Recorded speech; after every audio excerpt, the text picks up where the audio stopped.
Salut à tous, j'espère que vous allez bien. On se retrouve aujourd'hui pour une nouvelle vidéo et aujourd'hui nous allons parler gaspillage alimentaire. Alors désolée pour la dégaine, c'est la dégaine du mercredi après-midi, fin d'après-midi, donc pour tout vous avouer je suis déjà en pyjama avec mon pilou, il a neigé toute la journée, c'est une vraie catastrophe, mais aujourd'hui c'est pas ça le sujet, on va donc parler de gaspillage alimentaire.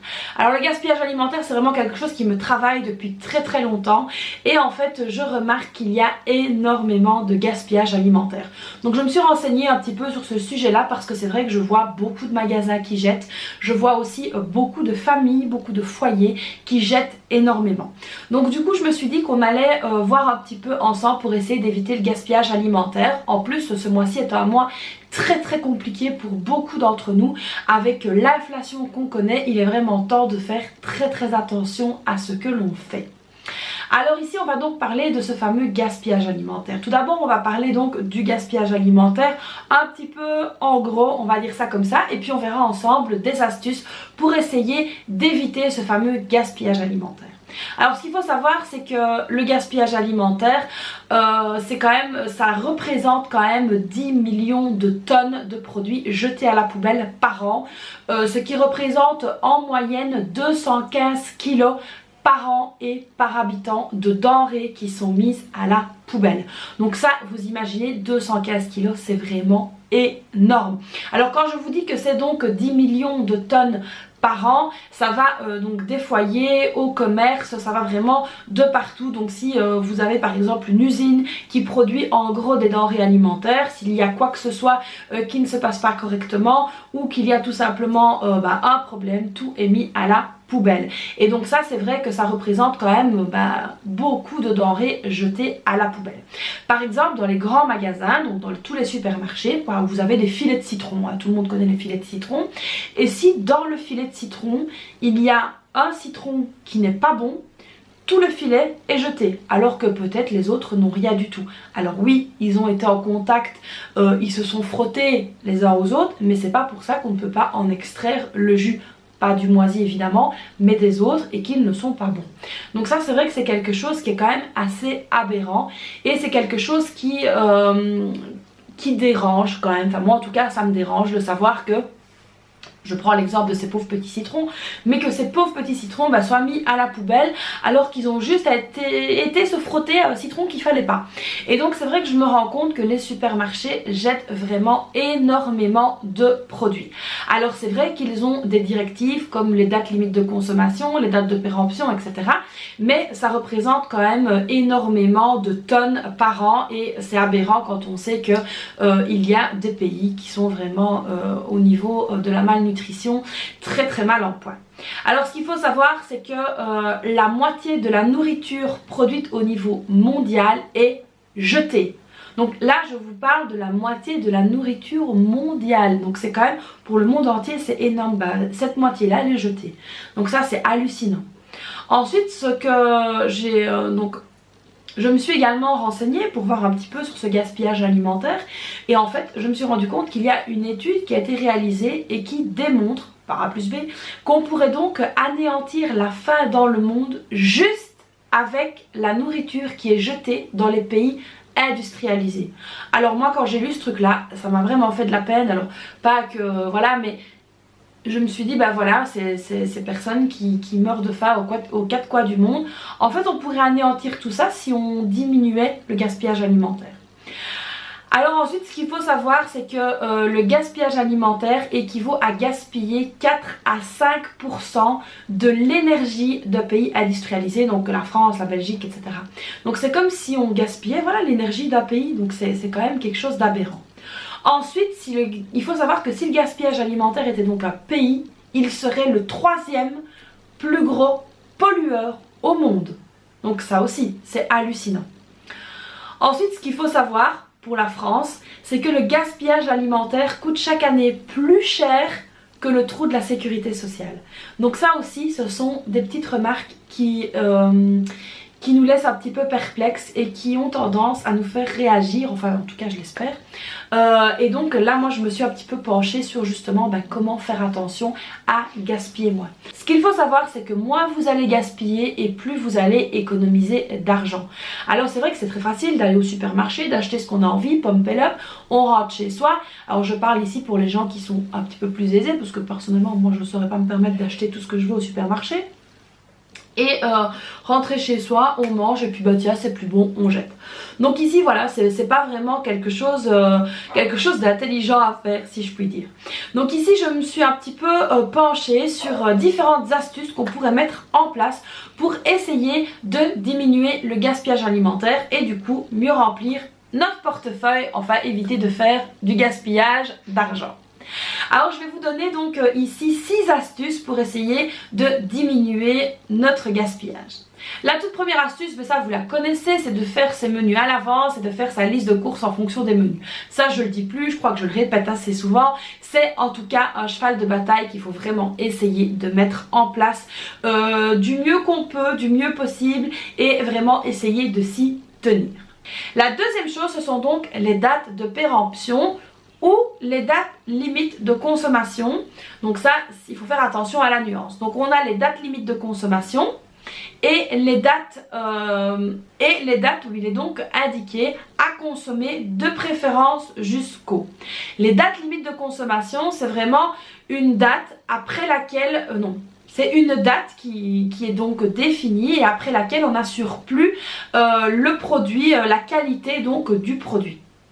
Quand vous voyez à consommer de préférence jusqu'au, qu'est-ce que ça signifie? Ça signifie qu'il faut essayer de le manger avant cette date-là. Après, vous n'avez pas de risque pour la santé, mais vous avez juste un risque que le produit ne soit plus vraiment au top. Voilà, c'est tout simplement ça.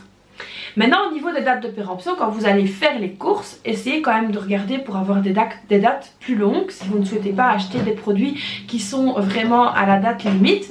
Mais si vous regardez dans les DLC, on va dire ça comme ça, là vous allez trouver des produits à moins 30, moins 50%. Donc ça peut être intéressant, c'est aussi une lutte contre le gaspillage que les supermarchés ont donc mis en place. Alors moi j'achète certains produits en DLC et évidemment quand je peux je les congèle. Donc par exemple il y a tout ce qui est pâte feuilletée, pâte brisée, les fromages râpés, ça aussi vous pouvez les prendre, vous pouvez congeler un maximum de fromage, mis à part tout ce qui est mascarpone, ricotta etc, ça on conseille de ne pas les congeler, mais le fromage râpé vous pouvez tout à fait le congeler. Alors les gros blocs de beurre comme ça vous pouvez aussi les congeler, donc ça peut être intéressant.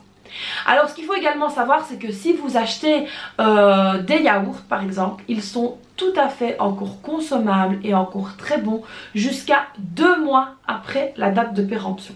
Donc ici moi j'ai fait le test, j'avais des yaourts à la maison, la date était passée depuis plus d'1 mois, je l'ai mangé, il n'y avait aucune différence de goût, il n'y avait aucun signe que le yaourt était mauvais. Donc du coup qu'est-ce que j'ai fait? J'ai repiqué les autres dans ma yaourtière et du coup j'ai prolongé la vie de ces yaourts qui auraient été normalement destinés à la poubelle.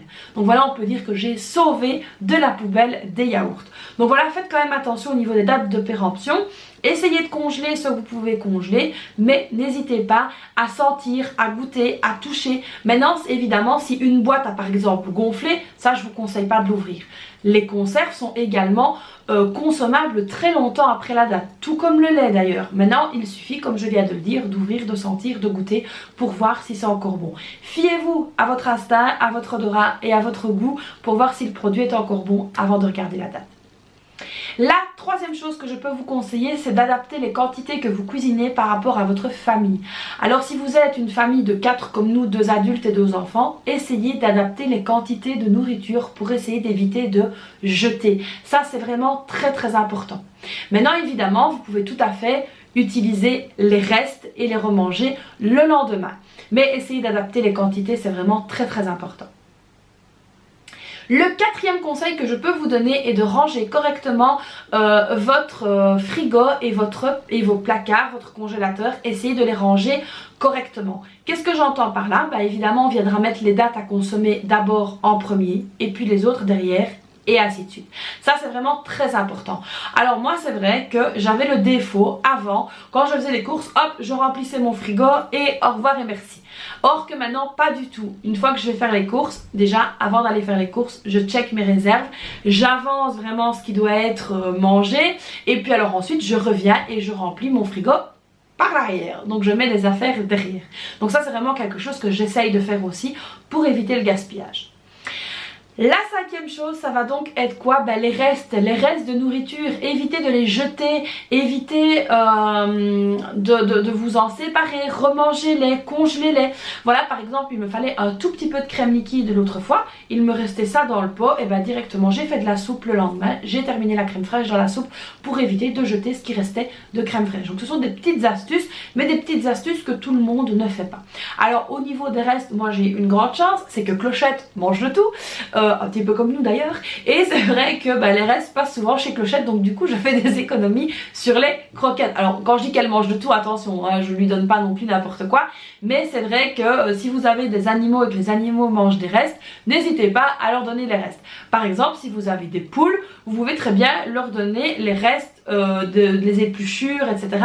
Je sais que les poules mangent énormément de choses, donc voilà, si vous avez des animaux, n'hésitez pas à les nourrir avec les restes qui leur conviennent aussi. Donc voilà, il y a mille et une manières de réutiliser, comme je vais dire ça comme ça, vos restes. Alors la sixième et dernière astuce, c'est quoi? C'est le compost. Donc comme vous savez, moi ici donc j'ai un compost, j'y mets donc mes épluchures, etc.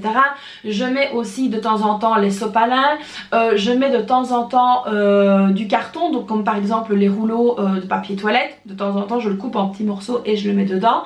Donc le compost c'est quelque chose qui est quand même assez intéressant à faire. Pourquoi? Parce que ça va composter et que quand vous faites donc un potager, vous allez pouvoir utiliser votre compost pour mettre sur le potager, donc c'est réutilisé. Pareil, les coquilles d'œufs et tous ces machins là, je vais dire ça comme ça, je les mets aussi dans le compost. Et puis après le compost me fait une espèce de fumier, ça va me faire une espèce de terre un peu brunâtre et je mets ça sur le potager. Donc là aussi, grâce à cette astuce de compost, je diminue mon remplissage de poubelle. Donc je vais évidemment diminuer ma taxe poubelle, ici en Belgique c'est donc compté au kilo, voilà, donc ça va diminuer ma taxe, donc du coup je vais économiser plus d'argent. Donc en dépensant, donc en gaspillant moins, j'arrive à faire des économies. Alors évidemment, avant de faire les courses, j'essaye quand même au maximum de manger ce qu'il y a dans mon frigo, d'adapter mes menus avec ce que j'ai dans mes réserves avant de jeter. Dans une autre vidéo, on parlera du stock alimentaire, etc. Mais en tout cas ici, je voulais vraiment vous sensibiliser au gaspillage alimentaire. Alors beaucoup diront, ouais on connaît, ouais c'est déjà vu, oui machin.